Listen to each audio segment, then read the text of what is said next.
Hey everyone, welcome back. Another Legends Arceus little exploit here that's going to allow you to skip forward in time in the game, which is going to allow you to complete the waiting process for a bunch of things, including the farm, including some of the merchants, and different things like that. And I'm going to show you guys how to do that right now. Let's have a look. Okay, so this is really cool actually. We are literally able to skip forward in time by doing certain actions in the game, and in doing so, we're going to be able to farm the farm in the village really quickly. And I'm going to show you guys exactly what that you have to do in that situation. And actually, we're onto something with this method too. This may be able to impact things like time distortions. There's still some more testing in that regard, and I will absolutely do testing for that.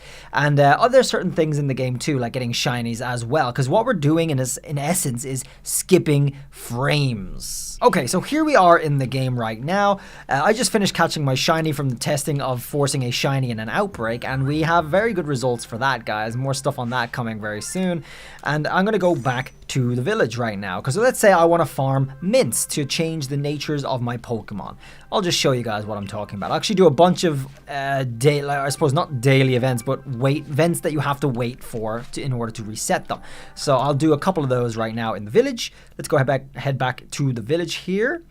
Load it up, and I'll go straight to the farm and collect whatever previous harvest I actually have at the moment, which I do. I have a harvest, so I'm going to go teleport to the farm here. And I'm going to collect my mints. So whenever you see the farm like this, it means it's done. If you have something on the go, of course. Great timing, done finishing your harvest, and we get some mints. 2 sprigs of calm mint, and they're going to allow my special defense to grow more easily, my attack to grow less quickly, which is nature's, guys. These are nature mints. You've seen these in Pokemon Sword and Shield. They are in BDSP, and you can farm them, and you can use them to change the nature of your Pokemon. You can farm any of these things, guys. You can farm berries, apricorns for Pokeball crafting, and all these different things for different other things that you can craft as well. So we're going to go ahead and harvest mint, because I think these are the most expensive. They cost 10,000 a piece, which isn't that bad since we have our money guide now. And we'll be able to get copious amounts of mints that will allow us to change the natures of all our Pokemon to perfectly fit what we want. But we have to wait time, and the time that we have to wait for this is unclear. Well, it's no longer an issue having to wait for this. So we're actually going to go and force this to finish. In essence, we're going to force it to finish now. But there's one more thing we can do that we have to wait. Normally, we have to wait to reset, and that is to get the rare Rotom items, or just get any rare items that you'd like, from Ginter over here. So let's go over to talk to Ginter, and let's see what he's selling today, because actually I don't know. What are you selling today? Hopefully it's one of the Rotom pieces. It's a moon-like rock for 5 grand, which actually, honestly, other than the Rotom pieces, everything else is kind of a rip-off. You can get everything else for free. It's all the trade items. You can get them all for free in the time distortions, or you can buy them for your reputation points from the woman over at the trade stand. So, I mean, it's 5 grand. I'll take it, whatever. I just want to demonstrate it's a moonstone, okay? So it's pretty obvious. And that's going to go to my satchel. But after you buy something from him, you have to wait for a reset in order for him to have something new. And he does sell all the Rotom stuff, and let me just show you what I mean by the Rotom things. If you have a Rotom, which you can catch in the Coronet Highlands, you'll be able to buy these items from Ginter and put a Rotom in there to change him into the washing machine form, the fan form, and you'll be able to get the lawnmower and everything else too. So that's what Ginter sells. It's pretty useful. Now we're going to force the reset on all of those things so we can get the farm to reset and to get Ginter to reset immediately, because I don't want to wait around. And apparently all that it takes is skipping frames out here. So let's go do a new outbreak here, because we have to catch 20 Pokemon in order to skip enough frames to reset the events, I guess. And yes, catching each Pokemon in this, even out of the village and in this world here, counts as a frame, right? So every Pokemon you catch counts as a frame skipping in for that Pokemon. That's best kind of described if you use a static overworld encounter rather than an outbreak. It works a little differently, and of course we've been testing with that as well, and there's an alpha right there. But if I caught that alpha, I would have essentially skipped a frame on that Pokemon, so the next time it spawns, it will be something else next in line, in essence. And a shiny could technically appear anywhere along there. So we're looking into that, guys, don't worry. But here we go. We're going to go over to this one, and we're going to catch a bunch of Powdons. We have to catch 20 Pokemon, so honestly, we can catch things on the way, too. Things are easy. Things that, won't cause you problems, like that is causing me a problem right now. So anything that will get you your 20 quota real quick. Let's go ahead and do that.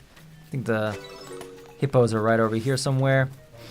There's a couple of Pokemon around anyway. Oh, there's a sister. Okay. Well, we'll ignore her for now. So let's just go ahead and catch the hippos. Hippo. What's that, 5? This will be 5 Pokemon. Make sure we catch them all, though. Go back to your professor. Caught 20 Pokemon. Let's go ahead and go back to the village. You'll see what we caught here. Just caught a bunch of random stuff. It doesn't take that long at all. It takes a couple of seconds, really. And once we've done that, we'll be able to go back to the village. And everything that we had done just a second ago will have reset. It will be ready to go for the next round. Let's go ahead and finish that. No points, guys. It's budging towards 10. Budging towards 10 stars. Okay. Back to Jubilife.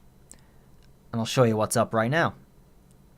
It's got the daytime one. Okay, we're in daytime now. Perfect. So let's go ahead and over to Ginter, and we'll show you guys what's going on there. He has reset, and he has a new product, and it's a magma box. I have no idea what that is. For 10 grand, oh yeah, that's a Magmizer. All right, so that's just a trade item for Magmar. I'm not going to take that for 10,000. That's such a rip-off. Let's go ahead and go over to the farm and collect our mints. And this is the easiest and fastest way to farm. I think it's most useful for this, to be honest, because no one's really in that much of a hurry to get the rare items from Ginter anyway. But we'll be able to get mints and apricorns really easily without having to farm the trees outside. And in fairness, she does about 70 apricorns. Is that he?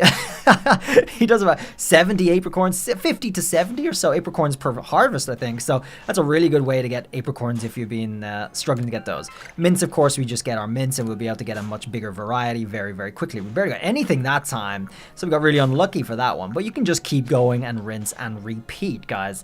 So you can just see us. We didn't even cut it very much. We only cut the part where we was catching Pokemon, and you can just see we completely reset it in the space of about 3 minutes. So guys, that's going to be your guide on how to skip forward in time-based events in Pokemon Legends Arceus. Hopefully you guys found it helpful. I'm sure you will with the farming, and you'll be able to get your Rotom items really quickly. Or if you're looking for a particular trade item that you just can't find ever, and you don't want to use your reputation points to buy them. I mean, there's so many ways to get trade items. Honestly, I don't see it's a big deal, but you'll be able to just skip through Gunter as well. And like I said, the outbreaks are the best way to do this. If you found this useful, guys, drop a little subby and a likey, and I'll see you guys in the next video. Till then, bye!